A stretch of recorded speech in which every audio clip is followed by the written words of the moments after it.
গল্প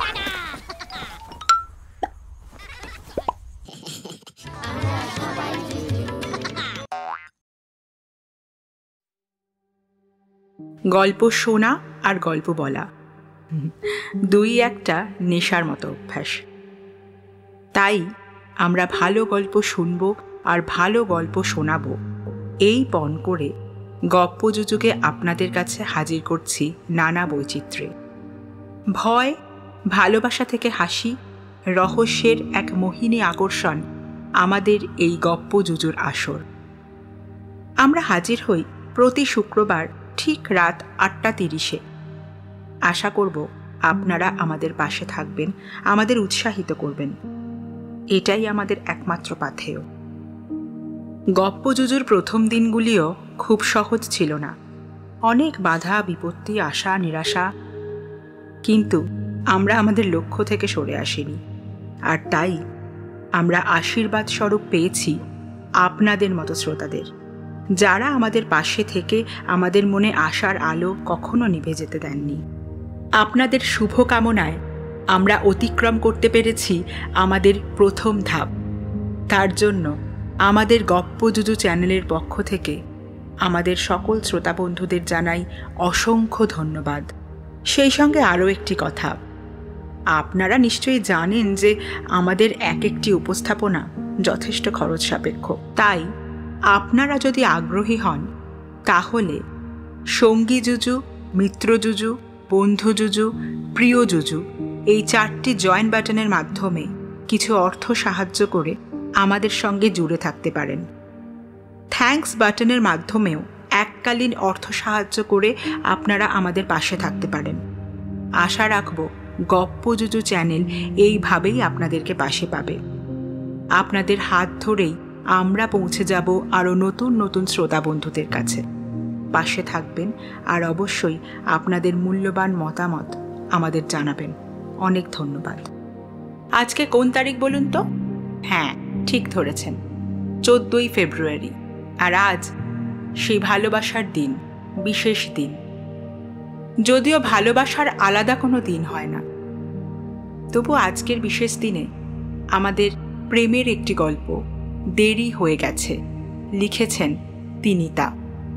তবে বলা ভালো গল্পটি প্রেম অপ্রেমের গল্প। চলুন শুনে নিই। শোনো, তুমি এভাবে না খেয়ে চলে যেও না। কিছু না হোক একটু টোস্ট অন্তত করে দিই। থাক, অনেক হয়েছে। বেরোনোর সময় মুখের সামনে এসে আর সিন ক্রিয়েট করো না। তুমি কত কেয়ারিং আমি বুঝে গেছি। জামা কাপড়, শেভিং ব্রাশ, এমনকি মোজাটা পর্যন্ত হাতের কাছে নেই। তুমি জানো এইসব আমি নিজে গুছিয়ে নিতে পারি না, অথচ তুমি কিছুই রেডি করে রাখোনি। আমি আর্লি উঠতেও পারি না, ঘুম থেকে উঠে কোনো মতে স্নান করে খেয়ে বেরিয়ে যেতে হয়। আর সেখানে তুমি সব বোঝা হয়ে গেছে। মা সরো প্লিজ, তুমি ভুল বুঝছো। আজ সত্যি ঘুম থেকে উঠতে দেরি হয়ে গেছে আমার। কোনো কারণ আমি শুনতে চাই না, প্লিজ। আমি অলরেডি লেট, আর সময় নষ্ট করতে পারছি না। সরে যাও। বলছি, আমি কিছু বানিয়ে নিয়ে আসবো, মানে তোমার অফিসে গিয়ে যদি দিয়ে আসি। এই না না, একদমই বাড়াবাড়ি করতে যেও না। পরপর আজ 2টো বোর্ড মিটিং অ্যাটেন্ড করার কথা আছে। এমনিতেই আমি যথেষ্ট খারাপ মুড নিয়ে যাচ্ছি। ওখানে গিয়ে নতুন করে আর কোনো নাটক করো না, প্লিজ। তুমি তো অভিনেত্রী হলেও হতে পারো, কিন্তু আমি তো একজন চার্টার্ড অ্যাকাউন্টেন্ট। আমার কাছে সময় হিসেবে রুলটাই সব। তাই বেহিসেবি কোনো কিছু আমি সবসময় মেনে নিতে পারি না। কিন্তু তুমি কি খাবে? বাইরের খাবার খেলে তো তোমার শরীরটা আবার খারাপ করবে। যা বলছো, সারাদিন এমনিতে যথেষ্ট স্ট্রেস যাবে তোমার।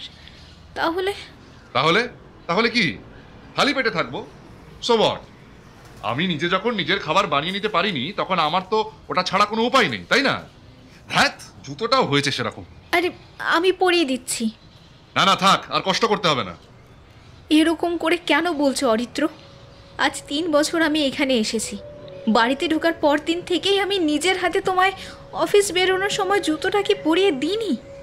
হ্যাঁ, কারণ আমার নিচু হতে অসুবিধা হয়, তাই। তুমি আসার আগে জানি তোমার মা পরিয়ে দিতেন, কিন্তু এখন তো আমি দিই। তাহলে কেন কথা শোনাচ্ছ আমায়? আমি পরিয়ে দিচ্ছি, এসো। বলছি তো দরকার নেই, সরে যাও। মেহুলির বাড়িয়ে দেওয়া নরম হাতের আঙুলের ওপর ভারী জুতোটার চাপ এসে পড়ে। এমনিতে নিচু হতে না পারলেও আজ গরম মেজাজে নরম হয়ে গেছে ডাক সাইটের চার্টার্ড অ্যাকাউন্ট্যান্ট অরিত্র মুখার্জির কোমর। মেহুলি হাতে ব্যথা পেয়ে অস্ফুটে একটু আর্তনাদ করল। যত সব ন্যাকামো। এই রকম একটা জবাব দিয়ে গট গটিয়ে গেটের দিকে চলে যায় অরিত্র, রিস্টওয়াচটা লক করতে করতে। মেহুলি গিয়েছিল পিছন পিছন দরজা অবধি, কিন্তু আজ একেবারেই শরীরটা তার বশ মানছে না। সে দরজাটা বন্ধ করে অনেক কষ্টে পা টেনে টেনে ব্যালকনি থেকে নিচে তাকালো। ততক্ষণে অরিত্রর গাড়ি স্টার্ট নিয়ে নিয়েছে। সে দেখল গাড়িটা রাস্তার বাঁকে অদৃশ্য হয়ে গেল ধীরে ধীরে। অনেকক্ষণ দাঁড়িয়ে থাকলো মেহুলি রেলিং ধরে, কিন্তু একটা সময় আর সেটাও পারল না। আবার যন্ত্রণাটা আরম্ভ হচ্ছে, সঙ্গে শ্বাসকষ্ট, মাথাটাও ঘুরে যাচ্ছে বোধহয়। অবাক হলো মেহুলি। আজ পুরো 3 বছর 1 সপ্তাহ সে এখানে আছে। হ্যাঁ, বিয়ের আগেও মাঝে মাঝে এই ব্যাপারটা তার হতো, কিন্তু অদ্ভুতভাবেই বিয়ের পর থেকে যেন মিলিয়ে গিয়েছিল অসুখটা। কিন্তু সেটা যে তার সঙ্গে লুকোচুরি খেলা, তাই বোঝা যাচ্ছে এখন। গতকাল তখন মাঝরাত। খুব স্ট্রেস থাকলে অরিত্র ড্রয়িং রুমে বসে ড্রিঙ্ক করে। কাল তাই করছিল বলেই কিছু জানতে পারেনি মেহুলি। ঘুম থেকে উঠে পড়ে হঠাৎ ব্যথাটা শুরু হওয়ায়। হাতের কাছে অন্য কোনো ওষুধ না পেয়ে ব্যথা কমানোর জন্য, একটু শান্তি পাওয়ার জন্য সে ঘুমের ওষুধ খেয়ে শুয়ে পড়ে। আর তাই উঠতে দেরি হয়েছে আজ। না না, এটা ঠিক হলো না। আমার উচিত ছিল তাড়াতাড়ি উঠে ওর জন্য কিছু একটা বানিয়ে দেওয়া। সত্যি তো, ও কি এসব পারে? একটা আনম্যাচ টি শার্ট পরে চলে গেল, প্যান্টের সাথে তো মানাচ্ছিলই না। আচ্ছা, ও ওয়ালেটটা নিয়েছে তো? মেহুলি আর দাঁড়িয়ে থাকতে পারল না। তাড়াতাড়ি বেডরুমে এসে দেখল ওয়ার্ড্রোব, বিছানা, মেঝে সব তোলপাড় করে দিয়ে গেছে অরিত্র। ভিতরে যা ছিল সব বাইরে বের করে ইচ্ছা মতো ছুঁড়ে ফেলে দিয়ে গেছে। প্রায় ঘন্টা 2 লাগবে সব গোছাতে গোছাতে। কিন্তু না, কিছু ফেলে যায়নি, সবই নিয়ে গেছে, প্রতিদিন যা নেয়। শুধু লাঞ্চ বক্সটাই আবারও গিল্টি ফিলিং শুরু হলো মেহুলির। একটা ফোন করব, এতক্ষণে পৌঁছে গেছে বোধ হয়। জিজ্ঞেস করি আরেকবার, যদি কিছু বানিয়ে দিয়ে আসি। আমি না হয় ভেতরে যাব না, কাউকে দিয়ে দেব, বলবো ওকে দিতে। আর একবার না থাক, ও খুব রেগে যাবে বোধ হয়। এমনিতেই আজকে ওর মুডটা ঠিক নেই, না হলে। নিজের হাতের দিকে তাকালো মেহুলি। হাতে বড় বড় নখ রাখা ওর শৌখিন একটা নেশা। এখন সেই শখটাই আহত হয়েছে। 5টার মধ্যে 2টো আঙুলের নখ কিভাবে ভেঙে গেছে জুতোর চাপে। মনটা একটু খারাপ হলো। বেমানান দেখাচ্ছে আঙুলগুলো। দূর, কি হয়েছে? নখ ভেঙেছে তো, ওগুলো হয়তো পুরনো হয়ে গিয়েছিল, তাই একটু চাপ লাগতে খসে যাচ্ছে। এগুলো ঝরে গেলে আবার নতুন হবে। বলেই মেহুলি নিজের তর্জনী আর অনামিকা থেকে খসে পড়া নখের টুকরোগুলো ভেঙে ফেলে দিল। একবার ফোনটা করেই ফেলি, কি আর হবে? মুখের উপর কিছু কড়া কড়া কথা বলবে, এই তো বলুক না, এতে তো অসুবিধের কিছু নেই। এখন একটু কথা শোনাবে, তারপর অফিস থেকে ফিরে নিজেই তো মিটমাট করে নেবে সব। তখন যে আদরটা করবে, ও করবে তার বউকে। এত কিছু ভাবার দরকার নেই, বেশি ভাবলেই ভুল হয়। কিছু কিছু সম্পর্কে এগো থাকা উচিত নয়। আমি ওকে 100 বার ফোন করতে পারি। ভেবেই মেহুলি অরিত্রকে ফোন করে। খুব সুন্দর একটা গান রাখা আছে কলার টিউনে, ইংলিশ গান, অরিত্রর ফেভারিট। কিন্তু এ কি, মাঝপথে রিং গিয়েছে এমন সময় ফোনটা কেটে দিল অরিত্র। কেটে দিল? তাহলে কি ব্যস্ত আছে? কিন্তু একবারও কথা না বললে তো আমি শান্তি পাবো না। মেসেজ করলেও সিন করবে কিনা ঠিক নেই। আর যদি শুধু সিন করেই রেখেই দেয়, তা করে কি লাভ? রিপ্লাই করবে বলে তো মনে হয় না। আচ্ছা, ও কি ফোনটা কাটলো নাকি হাত লেগে কেটে গেল? হতেই পারে টাচের ব্যাপার, কিন্তু তাই যদি হয় তাহলে বুঝতে হবে ওর হাতে ফোনটা আছে। সেখানে আমার নামটা দেখেও একটা রিং ব্যাক করলো না কেন? দূর, ও না করেছে তো কি হয়েছে, আমি আরেকবার ফোন করে দেখি, এবার নিশ্চয়ই মিস্টেক হবে না। মেহুলি আবার ফোন করে। এবার অল্প একটু রিং হতেই রিসিভ হয়ে যায়। আর তারপরে কেন কেন বারবার ফোন করছো? আমি কি এখানে আড্ডা মারতে এসেছি? আচ্ছা, তোমার কি মনে হয় অফিসটা মজা করার জায়গা? মিহুলি, প্লিজ ট্রাই টু আন্ডারস্ট্যান্ড। আমার এখানে কাজ করতে হয়, কাজ করতে হয়। এখানে আমার মুখ থেকে কেউ আমাকে মাসের শেষে স্যালারিটা দেয় না, সেটা গেইন করার জন্য আমাকে খাটতে হয়, বুঝতে পারলে? অনেকটা এফর্ট দেওয়ার পর স্যালারি ক্রেডিট হয়, খুব স্মুথ নয় ব্যাপারটা। কিন্তু এসব তোমাকে বলেও তো কোনো লাভ নেই। তোমার জীবনে না আছে কোনো রেসপন্সিবিলিটি, না আছে কোনো সিস্টেম। ঘুম থেকে ওঠার আর ঘুমোতে যাওয়ারই তো কোনো পারফেক্ট টাইম নেই তোমার। তাও ঠিক আছে, তুমি থাকো তোমার মতন, আমি তো কোনো কমপ্লেন করছি না তা নিয়ে। আমায় ছেড়ে দাও। আমাকে বিরক্ত করছো কেন কন্টিনিউয়াসলি? আমার পেছনে পড়ে আছো কেন?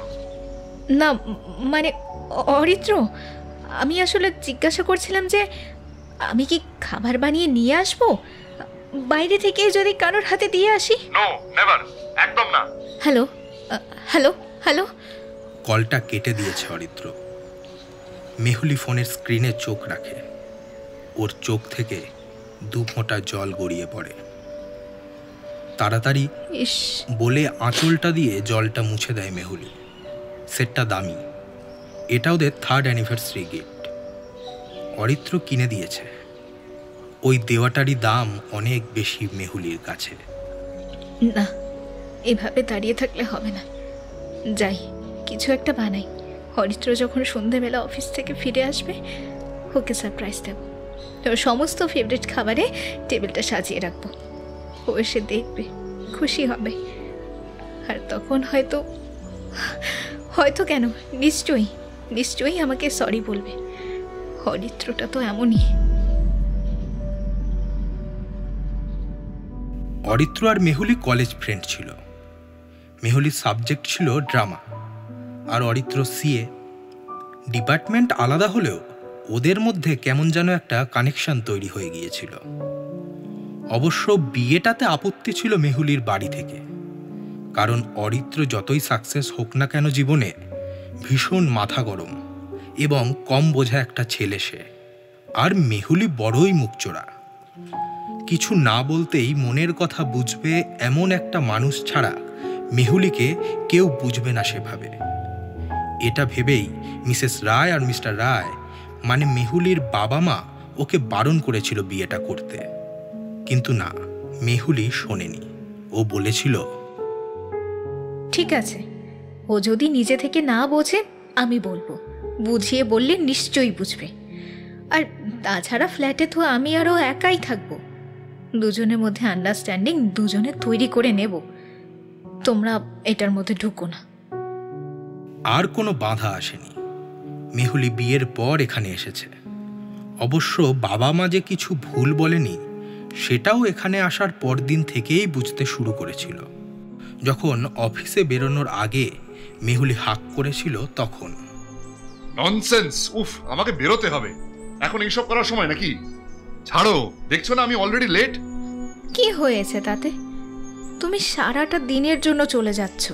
আমি এইভাবে একা তো কখনো থাকিনি, তাই তোমাকে একটু মানে তোমার এই ছোঁয়াটা আমার কাছে তোমার অভাব মেটাবে, তাই তোমায় ধরে রাখছি আমার মধ্যে।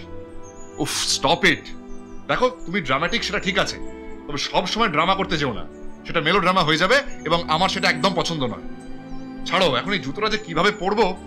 মানে তুমি তো প্রতিদিনই জুতো পরো। হ্যাঁ, কিন্তু সেটা তো মা পরিয়ে দিত এতদিন। মা তো এখন। বিয়ের পর মেহুলি বাড়িতে আসতেই অরিত্রর মা ওদের দেশের বাড়ি চলে গিয়েছেন। শহরে ছেলে বউয়ের সংসারে থাকতে চান না মৃণালিনী, তাই।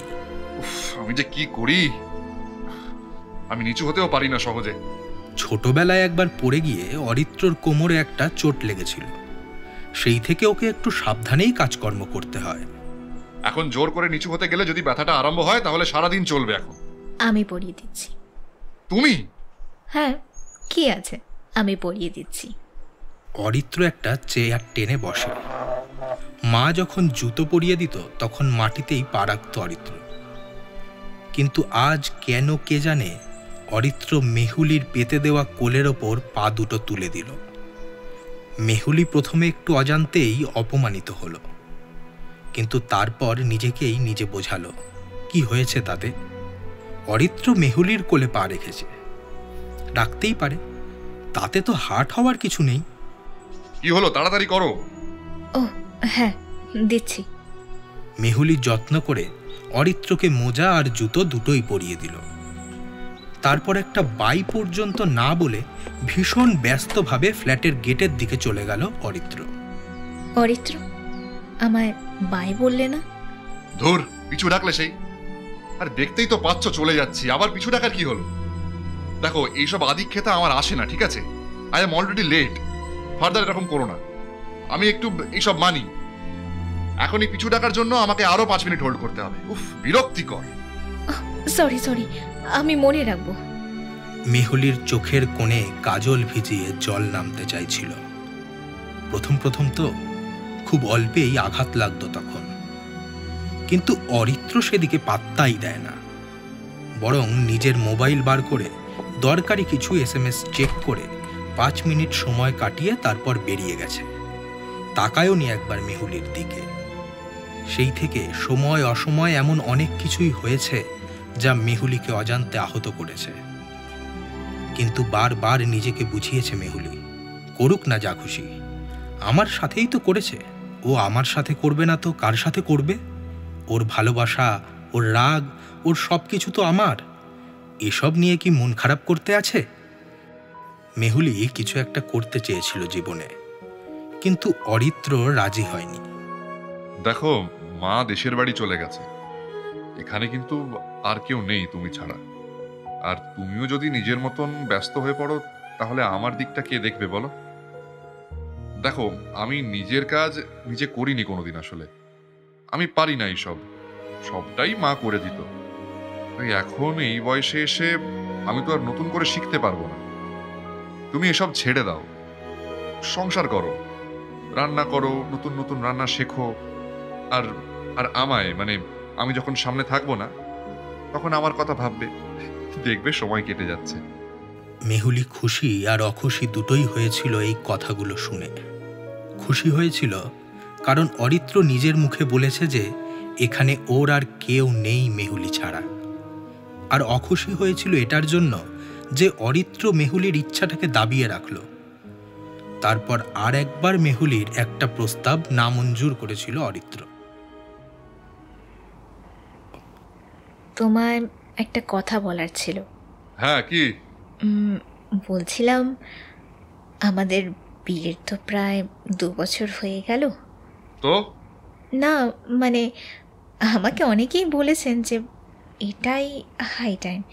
আসলে আমাদের দুজনেরই যেরকম, তাই এখনই আমাদের মানে। না না, আমি চাইছি না। কেন? অসুবিধার কি আছে? না না, অসুবিধে নয়। এখনো আমার নিজের কেরিয়ার গুছিয়ে নিতে সময় লাগবে একটু। আর এই মাঝামাঝি অবস্থায় এসব ঝামেলা চাইছি না আমি। বাড়িতে একটা বাচ্চা মানে অন্তত বছর 2 কানের সামনে কন্টিনিউ ঘ্যান ঘ্যান করে কান্নাকাটি। আমি অফিস থেকে যখন স্ট্রেসড হয়ে বাড়ি ফিরবো, তখন ঠিকমতো ঘুমোতেও পারবো না ওই কান্নার জন্য। না না, আমি এখন পারবো না, সরি। মেহুলি এবার একটু বেশি রকমই আঘাত পেয়েছিল যেন। অরিত্র শুধু ওর নিজের কথাটাই বলল, নিজের ভাবনাটাই ভাবল, শুধু নিজের সুবিধাটাই সব। মেহুলির ইচ্ছে, তার ইচ্ছের দাম পাওয়ার যেন কোনো কথাই নেই। কিন্তু ওই অবধি। এই ঘটনা ঘটেছিল একটা সন্ধ্যায়, আর সেই রাতেই। মেহুলি, কি হয়েছে তোমার? হোয়াটস রং উইথ ইউ? কি হয়েছে? কিছু না, মাথাটা যন্ত্রণা করছে, ঠান্ডা লেগেছে তাই। তা প্রতিদিন শ্যাম্পু করলে তো ঠান্ডা লাগবেই। দেখি, জ্বর নেই তো? এসো, আমি মাথাটা একটু টিপে দিই। দরকার নেই, আমি পেন কিলার খেয়ে নিয়েছি। সেটা আমি বুঝবো দরকার আছে কি নেই। আর সব সময় ইগো দেখাবে না তো। তোমার এই সাইলেন্ট ইগোটা না জাস্ট নেওয়া যায় না। মেহুলির চোখ ছলছল করে। সত্যিই তার ঠান্ডা লাগলো নাকি? অরিত্র তাকে আবার দোষারোপ করছে। নতুন কিছু নয়, বিয়ের পর থেকে ছোট বড় যাই হোক না কেন সবসময় দোষের ভাগটা মেহুলির দিকেই পড়ে। আর আশ্চর্যজনকভাবে মেহুলি প্রতিবাদও করে না। কেন? ভয়ে না ভালোবাসায়? বোধহয় দ্বিতীয়টাই হবে। মানুষ যাকে ভয় পায় তাকে আর যাই হোক ভালোবাসতে পারে না বোধহয়। আর যাকে ভালোবাসে তার সব কিছুই ভালো লাগে। এই বোকা বোকা ধারণাটাই সত্যি হয়েছিল মেহুলির কাছে। যেমন এখন অরিত্র আসলে নিজেই একটু রিল্যাক্স হতে চাইছে বলে ব্যবহার করছে মেহুলিকে, কিন্তু বোকা মেহুলি সেটা বুঝছে না। সে ভাবছে একটু আগে ওরকম রুড বিহেভ করেছে বলেই হয়তো অরিত্র রিগ্রেট করছে, তাই এসেছে মেহুলিকে মানাতে। তবে সোজাসুজি তো আর কিছু বলতে পারবে না, যতই হোক সে ছেলে, তাই ওর স্টাইলে মিটমাট করতে এসেছে। মেহুলি আর চোখ খুলে রাখতে পারল না, পাতা দুটো বড্ড ভারী হয়ে আসছে।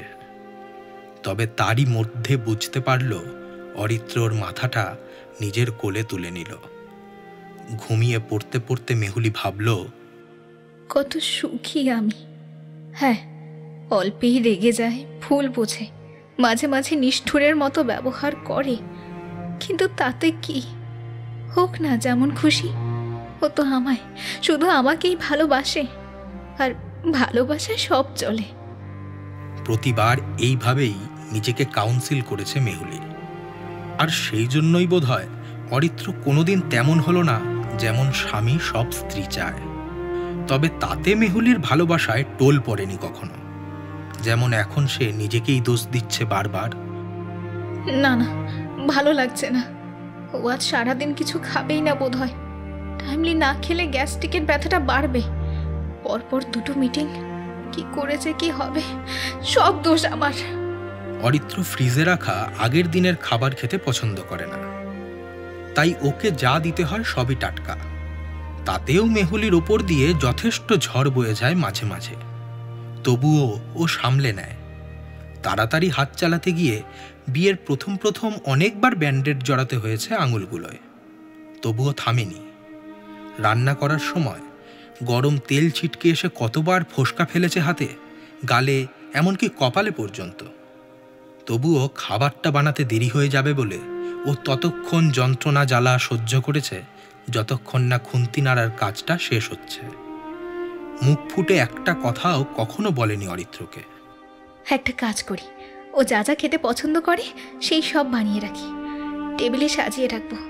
যখন আসবে, হ্যাঁ খুব অফ মুডেই আসবে, কিন্তু যখন দেখবে আমি সারাদিন কষ্ট করে ওর জন্য রান্না করে টেবিল সাজিয়ে রেখেছি, তখন তখন নিশ্চয়ই সব রাগ জল হয়ে যাবে, আর ডাইনিং স্পেসে শক্ত করে চাপটে ধরবে আমায়। তারপর আর বলতে পারল না মেহুলি। ঘরে কেউ নেই, তবুও লজ্জা পেল। ফর্সা গালে লালচে আভা লাগলো কি, কিন্তু শরীরটা যে আজ বড্ডই খারাপ লাগছে। কেন জানে না বারবার মনে হচ্ছে মেহুলির সময়ের ঘড়িটা খুব শিগগিরই বন্ধ হয়ে যাবে। কাঁটাগুলো বড্ড দ্রুত ঘুরছে না? মেহুলি কষ্ট করে বাইরে বেরোলো। কি আছে না আছে দেখতে হবে তো। অবশ্য বাইরে থেকে কিছু কিনে আনবার সামর্থ্য তার আজ নেই।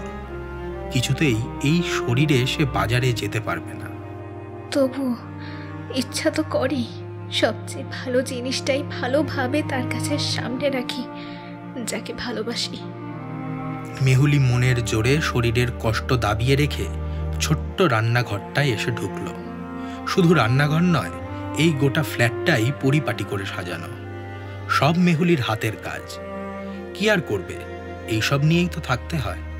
তাছাড়া অরিত্র অগোছালো কিছু পছন্দ করে না। নিজে গোছাতে পারে না ঠিকই, কিন্তু সবকিছুই তার সাজানো গোছানো দেখতে ভালো লাগে। কেন হঠাৎ এতটা কষ্ট হচ্ছে? দম বন্ধ হয়ে আসছে মনে হচ্ছে। আমার আজ একবার ডাক্তারের কাছে যাওয়া খুব দরকার। আমি কি একবার মাকে ফোন করব? না থাক, ওদেরও তো বয়স হচ্ছে। তাছাড়া আমি তো কিছুই করতে পারি না সেভাবে ওদের জন্য। অরিত্রটা কোনো কাজ পারে না বলে ওকে ওকে ছেড়ে একটা দিনের জন্য বাড়িতে গিয়ে থাকতেই পারি না।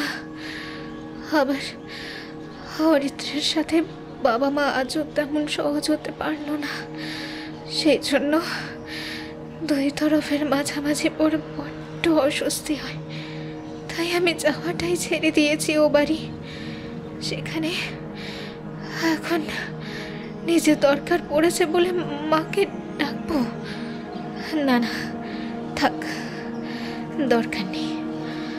রান্না তো প্রায় শেষের দিকে। শুধু এই পায়েসটা করা হয়ে গেলে দাঁড়িয়ে থাকতে পারছি না আর। ও ঠাকুর, আমি যেন প্রত্যেকটা খাবার টেবিলে সাজিয়ে রেখে তারপর ঘরে যেতে পারি। এইটুকু আমায় সময় দাও। তার আগে যেন আমার কিছু না হয় ঠাকুর। প্রচণ্ড শ্বাসকষ্ট হচ্ছে মেহুলির। আগুনের সামনে দাঁড়িয়ে একটানা সে অনেকক্ষণ কাজ করছে। কম করে হলেও ৮-১০ রকম খাবার বানানো হলো। অরিত্র যা যা পছন্দ করে সে সব রান্না করার ব্যবস্থা আপাতত ফ্রিজে ছিল। সব কিছুই করেছে মেহুলি, কিন্তু আর পারছে না, ভয় করছে। এখন যদি মাথাটা ঘুরে যায় আমার, না পায়েসটা ধরে যাবে যে, তাহলে পড়ে গেলে কি সহজে উঠতে পারবো? ও বুকের বাঁ দিকটা যন্ত্রণা করছে। চোখের সামনে সব ঝাপসা হয়ে আসছে। আর কতক্ষণ চালটা সিদ্ধ হতে, আর কত বাকি। ও যাক, শেষ অবধি রান্না বান্নার পাট চুকলো। এবার সব কিছু সাজিয়ে রাখতে হবে। এমন সুন্দর করে সাজিয়ে রাখবো অরিত্র শুধু একবার আসুক, তারপর খাওয়া দাওয়ার পর ওকে বলবো যেন আমায় একটু সময় দেয়। আমি একা যেতে পারবো না ডাক্তারের কাছে, ওকে নিয়ে যেতে হবে। এইসব ভাবতে ভাবতে খুব কষ্ট করেই বাকি কাজটা মেটালো মেহুলি। ইচ্ছে মতো সবটা করে ফাইনালি বেডরুমে এলো। আর পারছি না। পুরোনো ওষুধ, প্রেসক্রিপশন কিছুই যে নেই। কাছে থাকলে আমি ছবি তুলে পাঠাতাম। একটু জল, একটু জল। নিজের শরীরটা টেনে এনে বিছানায় ফেলেছিল মেহুলি। মাত্রা ছাড়া কষ্ট শুরু হয়েছে এখন। প্রায় কিছু দেখতেই পাচ্ছে না। মাথাটাও ঘুরছে তার। পায়ের নিচে সবকিছুই টালমাটাল। বুকের ভেতর এমন যন্ত্রণা হচ্ছে যার বর্ণনা দেওয়া যায় না। শুধু যার হয় সেই বোঝে। সত্যি সত্যি ঘড়িটা এবার বন্ধ হয়ে যাবে। এইভাবে শ্বাসকষ্ট হলে মানুষ আর কতক্ষণ বাঁচে? তবু ওরই মধ্যে প্রচণ্ড তেষ্টায় গলাটা শুকিয়ে গেছে। বুঝতে পেরে আন্দাজে বেডসাইড টেবিলটা থেকে ঢাকনা দেওয়া কাঁচের গ্লাসটা তুলে নেওয়ার জন্য হাত বাড়িয়েছিল মেহুলি। তাতে জল ছিল, কিন্তু না, মেহুলির মুখে এলো না। কারণ ওর হাতের চাপে গ্লাসটা মুঠোয় না এসে উল্টো দিকে পড়ে গেল সশব্দে। শেষ আশাটাও মুছে গেল। জল আর খাওয়া হলো না মেহুলির। এই সময় মাথার ভিতরে যেন কেমন তোলপাড় আরম্ভ হলো। মানুষ বোধহয় এমন সময় একটু বেশি বুঝতে পারে। ফোনটা কোথায়? না, ফোন করবো না। যদি না ধরে, এখন আমার কলটা কেটে দেওয়ার অপেক্ষা নিতে পারবো না। ওর থেকে যাচ্ছে একটা মেসেজ করি বরঞ্চ। কিন্তু না, মেহুলি পারল না টেক্সট করতে। বড্ড বেশি সরে যাচ্ছে যেন সব। তাহলে ও কি ওর বার্তাটা পৌঁছে দিতে পারবে না? হ্যাঁ, পারল। কোনো মতে সেন্ড হলো মেসেজ দুটো। জিভ জড়িয়ে আসছে, যন্ত্রণা চরমে উঠে এবার বোধহয় নিজেই ক্লান্ত হয়ে পড়েছে, তাই ক্রমশ থিতিয়ে আসছে সব। না, শ্বাস নেওয়ার চেষ্টাটাও করতে পারছে না মেহুলি আর।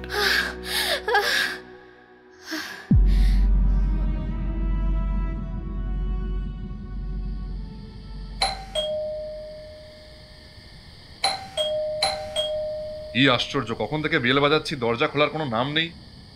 আবার ঘুমিয়ে পড়লো নাকি? না না, এরকম ভাবে তো চলতে পারে না।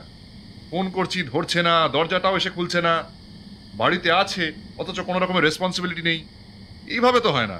কি চাইছে সেটা বলুক সোজাসুজি। এত নাটক করার কি আছে? বাড়িটা তো আর স্টেজ নয়। Damn it. দরজার ডুপ্লিকেট কি অরিত্রর কাছেও আছে, তবে সেটা ওর সঙ্গে থাকে না, সেটা থাকে ওর গাড়ির মধ্যে।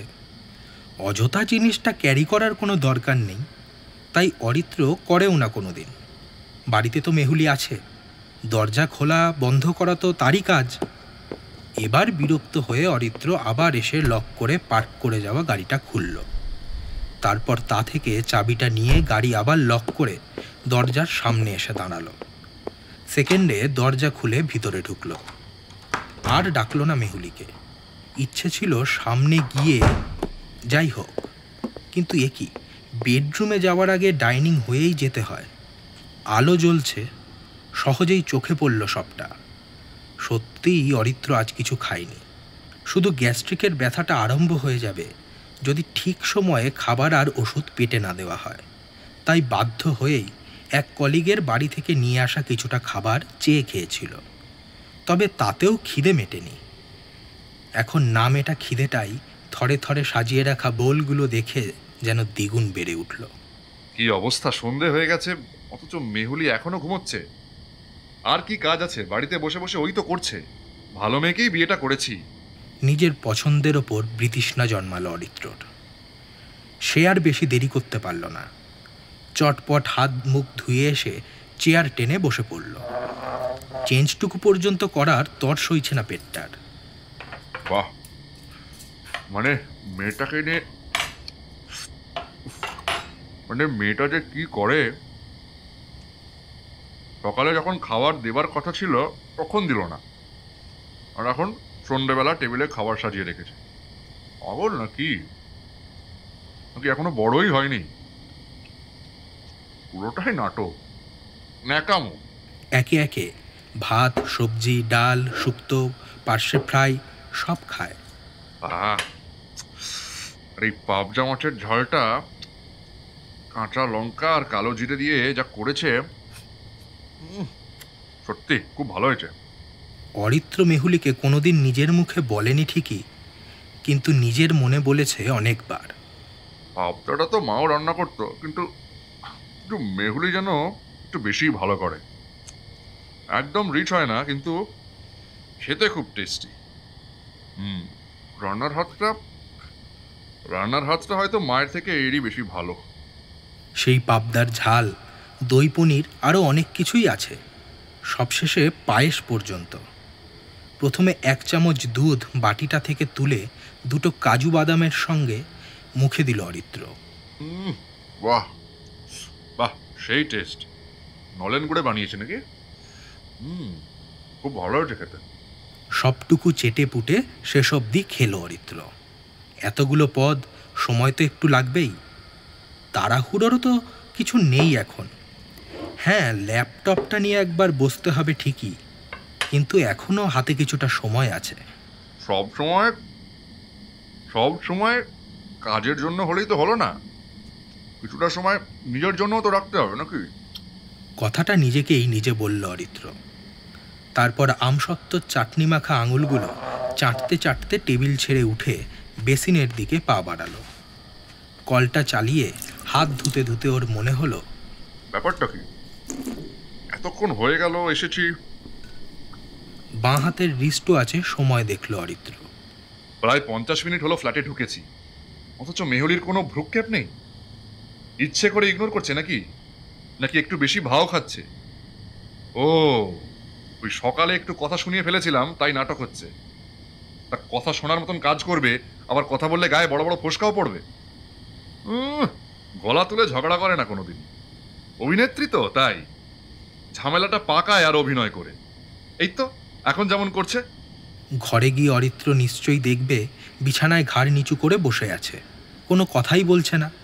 অরিত্র যখন সামনে যাবে তখন ওর পায়ের আওয়াজ পেয়ে মুখ তুলে এমনভাবে তাকাবে যেন কিছুই জানে না। দেখেই রাগ ধরে, মাথাটা গরম হয়ে যায় তখন। এমন মেয়ে বাপের বাড়িতে যেতেও চায় না, সর্বক্ষণ চোখের সামনে রয়েছে। আশ্চর্য, এতটাও নেওয়া যায় না। তবে যাই হোক, অরিত্র গিয়ে ডাকলো মেহুলিকে। সে মনে মনে ভাবতে থাকে গিয়ে কি বলবে। কি হয়েছে মেহুলি? Mood of? রাগ করেছ? আসলে তখন খুব তাড়াই ছিলাম, তাই একটু মিসবিহেভ করে ফেলেছি। সরি বাবু। আচ্ছা একটু হাসো। এই তোমায় গোমরা মুখে একদম মানায় না, প্লিজ আমার জন্য হাসো। এইসব বলবে? ড্যামড! বরং ওকে গিয়ে সরাসরি জিজ্ঞেস করবে, এইসব নাটকের মানে কি? কি প্রবলেমটা কি তোমার? খোলাখুলি বলো। আমার এইসব আসে না। আর তুমি একটু সহজ হও এবার, ঠিক আছে? আমি আর নিতে পারছি না। এই কথাগুলোই বলবে। হাত মুছে অরিত্র এবার বেডরুমের দিকে গেল। ঘরে ঢুকে দেখল ঠিক বিছানাতেই আছে, তবে বসে নেই, শুয়ে আছে। কিন্তু এমনভাবে উপুর হয়ে তো মেহুলি কখনো শোয় না। ভঙ্গিটা দেখে একটু খটকা লাগলো অরিত্রর। এমনভাবে শুয়ে আছে যেন মনে হচ্ছে ঘুমাচ্ছে। কিন্তু ঘুমানোর সময় কি মানুষ এতটা স্থির থাকতে পারে? নিঃশ্বাসের ওঠা পড়ায় যেভাবে একটা ঘুমন্ত মানুষের শরীর কাঁপে, সেরকম কাঁপছে না। নাটক করছে? পায়ের আওয়াজটা পেয়েছে হয়তো, তাই ওভাবে পাথর হয়ে শুয়ে আছে। যেন কত অভিমান হয়েছে। ন্যাকামো। এই এই মেহুলি, দেখো আমি খুব টায়ার্ড হয়ে আছি, ভালো লাগছে না। ওঠো ওঠো, আমার কাঁধটা খুব যন্ত্রণা করছে। বেশি পেন কিলার খাওয়া ভালো নয়, আবার লিভারে এফেক্ট করে। একটু ম্যাসাজ করে দাও না। ওঠো না মেহুলি, ওঠো ওঠো মেহুলি। বরফের মতো ঠান্ডা মেহুলি সারাটা শরীর। রুক্ষ হাতে ওর উপুর হয়ে শুয়ে থাকা শরীরের ডান দিকে ডান কাঁধের একটা কোণ ধরে ঠেলা মারতে গিয়েছিল অরিত্র। কিন্তু এ কি?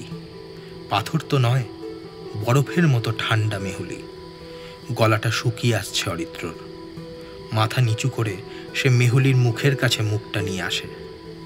ততক্ষণে অবশ্য শরীরটা বেশ খানিকটা চেষ্টা করে সোজা করে দিয়েছে বিছানার ওপর। পড়ছে না, নিঃশ্বাস পড়ছে না। মেহুলি মারা গেছে।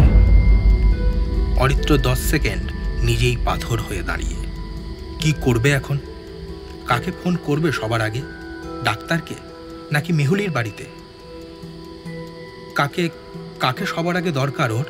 কে পাশে এলে একটু স্ট্রেসলেস হতে পারবে অরিত্র? ভেবেই পেল না। তবুও ফোনটা তার এখন দরকার। সেটা সঙ্গেই ছিল। জিন্সের পকেট থেকে বার করেই আনলক করলো সেটটা। তারপর কি করতে চাইছে সে নিজেও বুঝতে পারেনি। কিন্তু অভ্যাসবশত সবার আগে আঙুলটা চলে গেছে সেখানেই, যেখানে আজকাল বেশি কথাবার্তা হয়ে থাকে, হোয়াটসঅ্যাপ। কিন্তু মেহুলির বাড়িতেই যদি যোগাযোগ করতে হয়, তাহলে সে নাম্বার তো সামনে পাবে না। ওদের সাথে বন্ডিং এমনই, যা কথাবার্তা হওয়ার এই ফরম্যাটেই হয়। হাইড লিস্ট ওপেন হলো, আর তাতেই সবার প্রথম এ কি 2 ঘন্টা 8 মিনিট আগে পাঠানো একটা ভয়েস মেসেজ শো হচ্ছে। প্রেস করতেই কথাগুলো বেজে উঠল। Aritra, I'm really very very sorry তোমাকে ডিস্টার্ব করার জন্য। আজ সারাদিন তোমায় আমার জন্য না খেয়ে থাকতে হলো, সেই জন্য ক্ষমা করো আমায়। আসলে আমি ইচ্ছে করে করিনি, ভুলবশত ঘুমিয়ে পড়েছিলাম। যাই হোক, তুমি আজ বাড়ি এসো, তোমার জন্য সারপ্রাইজ অপেক্ষা করছে। তোমায় খুব ভালোবাসি। সেটা শেষ হতে না হতেই আর একটা বেজে উঠল। অরিত্র, আমার মনে হচ্ছে আমাদের আর দেখা হবে না। মানে আমি আমি তোমাকে দেখতে পাবো না। আমার মনে হচ্ছে তুমি যখন আসবে তখন আমি আসলে তখন তো অনেকটা দেরি হয়ে গেছে।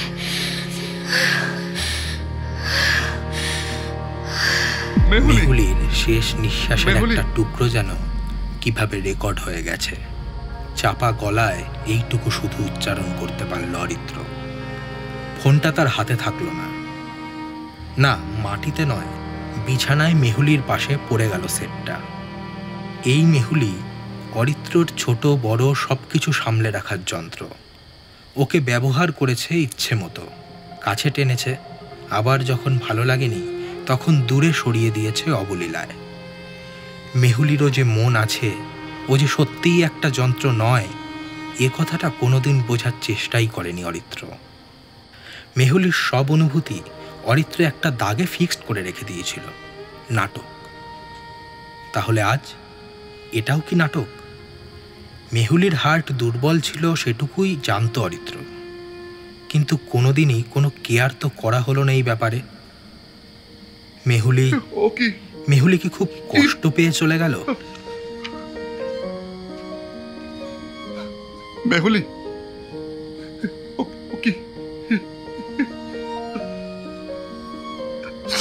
এই একটু আগে অরিত্র খুশি হয়ে যে খাবারগুলো খেয়ে এলো, সেগুলো নিজের হাতে তৈরি করার সময় খুব খুব বেশি কষ্ট পেয়েছিল।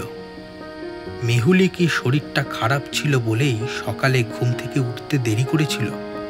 আর অরিত্র ওকে অত কথা শুনিয়ে যাওয়ার পরেও ওর জন্য মুখ বুজে সব যন্ত্রণা সহ্য করে একের পর এক এতগুলো পদ রান্না করেছিল। কেন করেছিল? ও অভিনেত্রী, ইগোটা অন্যভাবে দেখাতে ভালোবাসতো তাই নাকি? সবটাই ওর নাটক? নাকি ও আসলে অরিত্রকেই ভালোবাসতো বড্ড বেশি?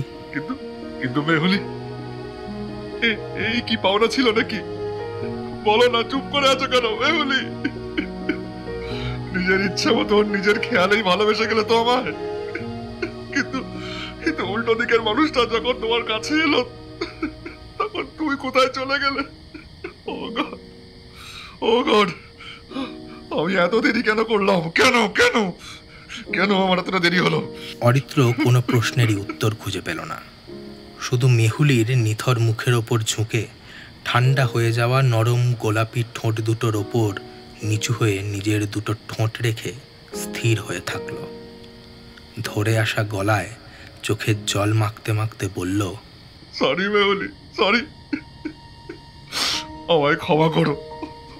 এই কথাটা বলতে সত্যি আই এম অলরেডি লেট। বড্ড বেশি দেরি হয়ে গেছে আমার, বড্ড বেশি দেরি আমাদের অনেকেরই হয়েই যাচ্ছে লাগাতার। আমরা জানি, তবু সাবধান হই না। ঝিনুক মুক্তকে যতটা সামলে তার মর্মে আগলে রাখে, ততটা যত্ন করার সাধ্য আমাদের নেই। কিন্তু এতটাই পাওয়ার কথা থাকে ওদের, মেহুলিদের। কিন্তু সময় থাকতে অরিত্ররা বুঝতে পারে না দামটা। তাই আমাদের জীবনে একের পর এক ভুল জমতে থাকে। হয়তো সবসময় সবাই নাটক করে না, হয়তো কেউ কারোর যন্ত্রণাকে অভিনয়ই মনে করে, কিন্তু অবশেষে সব পর্বই শেষ হয়। এই যেমন এখন হলো, কিন্তু তখন আর সময় নেই, তখন বড্ড দেরি হয়ে গেছে।